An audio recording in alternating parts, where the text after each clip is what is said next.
Et salut à toi, j'espère que tu vas bien et on est reparti pour une nouvelle vidéo concernant l'autodiscipline. Et ça va pas être une vidéo pour te montrer comment être discipliné en général, c'est vraiment comment revenir à ton travail, à ta tâche actuelle quand tu sens que tu pars, et tout cela en moins d'une minute.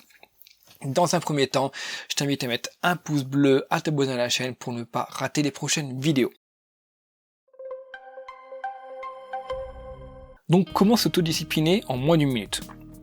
Là, faut dire déjà, cette vidéo, c'est pas pour t'apprendre à comment te discipliner en général. Ça va pas être une méthode profonde pour vraiment quelles sont les raisons, pourquoi tu te bats, l'engagement, la distraction, la motivation.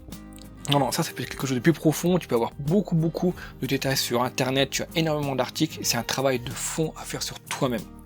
Mais moi, je veux dire que pourquoi est-ce que j'ai fait cette vidéo?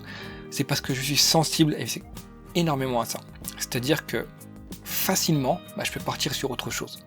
Je sens que parfois je suis sur une tâche, je tourne une vidéo, je suis en train de faire un travail, et rapidement je vais voir un téléphone, je vais voir une console de jeu, je vais voir quelqu'un qui va m'appeler, je vais avoir l'envie de sortir. Et ça c'est compliqué parce que justement c'est un sentiment qui est humain, on n'est pas des robots, et je sais que ma motivation est bonne à l'intérieur. Et je pense que si tu as trouvé ton projet, ce que tu veux faire, ta motivation peut être bonne aussi à l'intérieur. Mais on est humain, et rapidement on peut vraiment partir sur autre chose. Donc je me suis dit, mais comment que ça se fait et comment est-ce que je pourrais faire surtout? Comment est-ce que je pourrais faire pour me dire, quand je pars, comment est-ce que je pourrais revenir à moi? À ce travail, à cette tâche actuelle. Donc il va y avoir deux méthodes. La première méthode va plutôt être centrée sur toi-même. Ça va donc être centré sur la respiration. Lorsque tu sens que tu pars, le but c'est de revenir à un état neutre. De couper cette envie, de revenir à un état neutre. Donc en respirant profondément, tu vas te calmer à l'intérieur, tu vas respirer, tu vas donc souffler, et ça va donc te faire revenir à ton état initial quand tu as commencé à travailler. Je te fais une petite démonstration. Tu fermes les yeux, tu te calmes, et tu respires.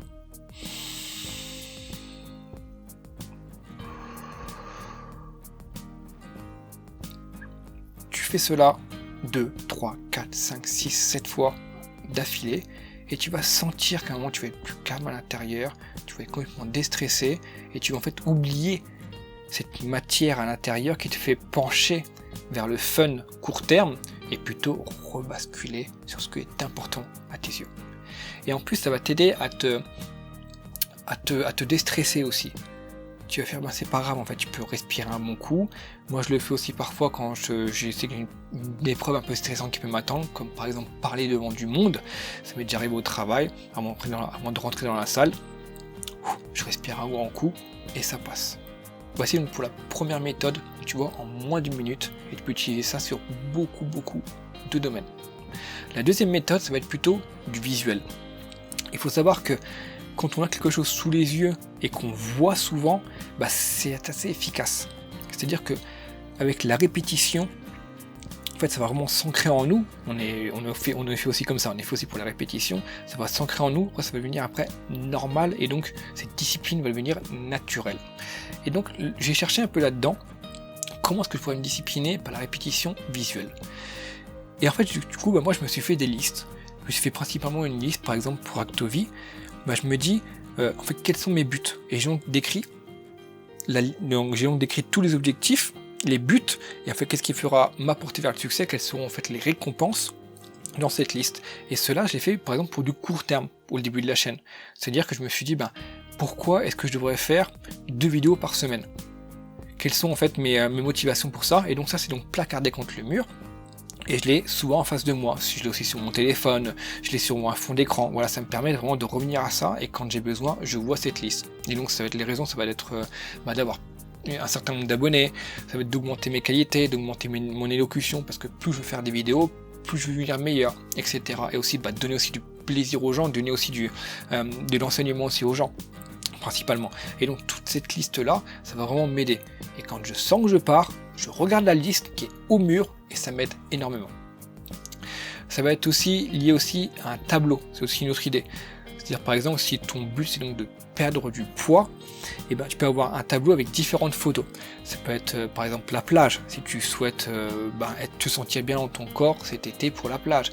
Si tu veux par exemple, tu peux être aussi un poids que tu dois atteindre. Un objectif, tu dois perdre 15 kg avec donc un poids peut-être 60 kg, voilà. Et tu vas te dire je veux atteindre 60 kg et ça va être mon but principal.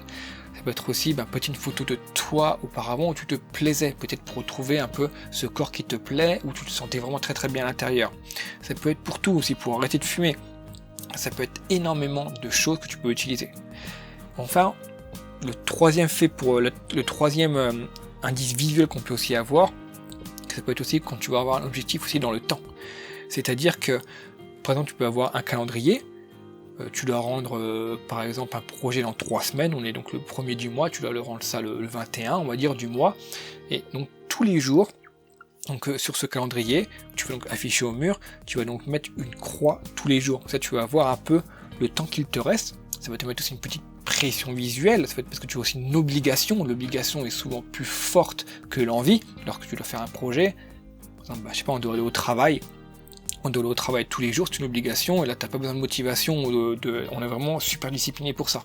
Et donc ça va être pareil, en fait tu vas rendre quelque chose en 3 semaines, et donc tu vas mettre les croix rouges sur chaque jour qui vont passer, et ça va te faire une idée du temps qu'il te reste, et ça va vraiment t'apporter de la discipline. Et à chaque fois que tu pars, tu vas dire non, faut arrêter de déconner, je vais donc regarder la croix, et ce qui va me permettre de me remettre au travail.